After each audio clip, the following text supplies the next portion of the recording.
The Bible is often treated like a moral compass, a source of absolute truth. But when you go through it carefully, contradictions begin to show up, not just in small details, but in ideas that challenge the whole foundation. These contradictions aren't trivial. They raise serious questions about authorship, consistency, and credibility. Start with something basic: how God is described. In Numbers 23:19, it says God does not lie or change his mind. But in Jonah 3:10, he literally changes his mind about destroying Nineveh. And again, in Exodus 32:14, God repented of the evil he said he would do to his people. The contradiction isn't just in the wording, it's in the character being described. Is God unchanging, or does he respond emotionally, like a human? These are incompatible ideas, and they appear only a few books apart. Take the issue of punishment and responsibility. Ezekiel 18:20 clearly states, "The Son will not bear the guilt of the Father, nor will the Father bear the guilt of the Son." Each person is accountable for their own actions. But in Exodus 25, God says he will punish the children for the sins of the parents, even to the third and fourth generation. That's not just a shift in legal philosophy. It's a complete reversal. And it's not buried in obscure verses. These are front and center in the moral framework people are taught to follow. Now think about who God actually favors. In Romans 2:11, it says God does not show favoritism. Yet, in Deuteronomy 7:6, Israel is described as his chosen people, above all others. The idea of being chosen implies favoritism. It contradicts the notion of universal love or fairness. You can't simultaneously claim that all people are equal before God, and that one nation is uniquely selected. There are contradictions in the teachings of Jesus, too. In Matthew 5:22, he says anyone who calls someone a fool is in danger of hell. But later, in Matthew 23:17, Jesus calls the Pharisees fools directly. If the same person who warns against something does that exact thing, it becomes hard to take the warning seriously. Either the rule doesn't apply to him, or the rule isn't absolute. And then there's prayer.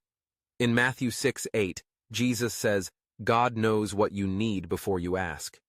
But in James 4:2, it says, you do not have because you do not ask. So does God already know, or does he require a formal request? It's a small thing on the surface, but it changes the whole point of prayer. Is it communication, submission, or a checklist? Then we have the question of what happens when you die. In 2 Kings 20:1, Isaiah tells King Hezekiah, "You shall die and not live." But after the king prays, God sends Isaiah back to say, "I will add 15 years to your life." A prophet speaks for God and then reverses what he just said? That isn't divine certainty. That's something that looks a lot like guesswork or storytelling. Consider the biblical position on wealth. In Matthew 19:24, Jesus says it's easier for a camel to pass through the eye of a needle than for a rich man to enter heaven. But in Job and Abraham's stories, wealth is treated as a blessing from God. These two views can't be reconciled. Either wealth is a spiritual obstacle, or it's a sign of divine favor. It can't be both. The Bible also contradicts itself on the fate of the earth. Ecclesiastes 1:4 says, "The earth abides forever." But in 2 Peter chapter 3:10, it says the earth will be burned up and destroyed. One says permanence, the other says destruction. And both are supposed to reflect divine knowledge of the future. Let's talk about seeing God. In John 1:18 it says, "No one has ever seen God." But in Exodus 33:11 it says, "The Lord spoke to Moses face to face, as one speaks to a friend." That's not a poetic difference. It's either literal or not.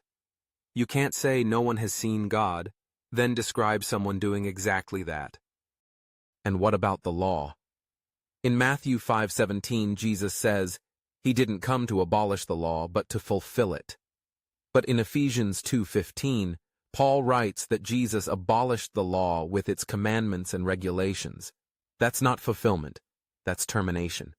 It's hard to build doctrine when the core statements contradict each other. Now look at moral principles.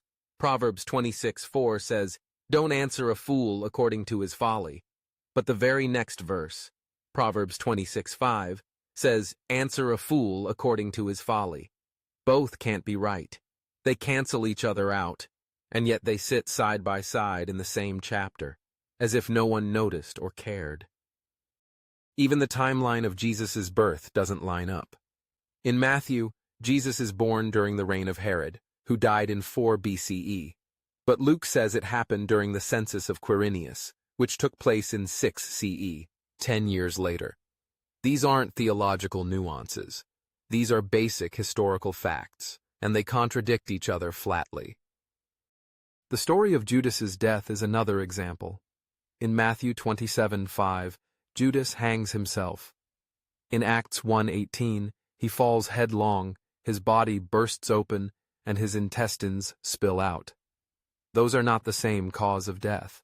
It's not a matter of interpretation. It's a contradiction in what is supposed to be a factual event. And what about whether God can be tempted? James 1:13 says, God cannot be tempted by evil. But in Matthew 4:1, Jesus, believed to be God in human form, is led into the wilderness to be tempted by the devil. Either God can be tempted, or he can't. You can't have it both ways and still call it consistent. Then there's the issue of who carries burdens. Galatians 6:2 says, bear one another's burdens. But Galatians 6:5 says, each one should carry his own load. These statements appear just 3 verses apart. One says, share the weight. The other says, carry your own. That's more than a stylistic contradiction. It's a mixed message on how people should treat each other. In Hebrews 9:27, it says people die once and then face judgment. But in John 11:43, Jesus raises Lazarus from the dead. That would mean Lazarus died twice, which breaks the earlier claim, or forces us to accept that judgment can be delayed or skipped. Either way, the logic collapses. Consider the number of animals sacrificed. In Numbers 28:19, the Passover offering is 2 bulls, 1 ram, and 7 lambs. In Deuteronomy 16:2, it says to sacrifice only 1 animal. A major ritual with completely different instructions? That's more than a detail. It's a broken rule. Even basic counts don't line up. In 1 Kings 7:26, it says Solomon's sea held 2,000 baths, but 2 Chronicles 4:5 says it held 3,000. That's a 50% difference. For something described as a physical structure, that's a huge error. Then there's human lifespan. In Genesis 6:3, God limits human life to 120 years. But Abraham lives to 175, Moses to 120, and others even longer. Either God set a cap, or the limit was ignored. And if it was ignored, then what does that say about divine declarations? Contradictions also appear in what Jesus preached. In John 14:27 he says, my peace I give you. But in Matthew 10:34 he says, I did not come to bring peace, but a sword. These aren't compatible messages. One is a call to non-violence, the other a warning of conflict. Both are attributed to the same person. When the Bible contradicts itself on moral values, divine nature, and historical events, it stops functioning as a reliable source. It becomes a collection of conflicting claims, wrapped in tradition. And the more you study it, the more you see how human hands shaped its content, editing, rewriting, responding to politics and power. These aren't surface-level inconsistencies. They reach into the heart of doctrine. And they raise one central question. If the Bible can't keep its own story straight, how can anyone be expected to build their life on it? Faith might be personal, but when the foundation it stands on is this unstable, it deserves to be questioned, not out of rebellion, but out of reason. Because truth doesn't fear contradiction. It corrects it. And when you really start reading the Bible, not just hearing it, but reading it, you begin to see it not as the word of a perfect God, but as the work of imperfect people trying to define the divine. And once that clicks, it becomes harder and harder to pretend these contradictions don't matter.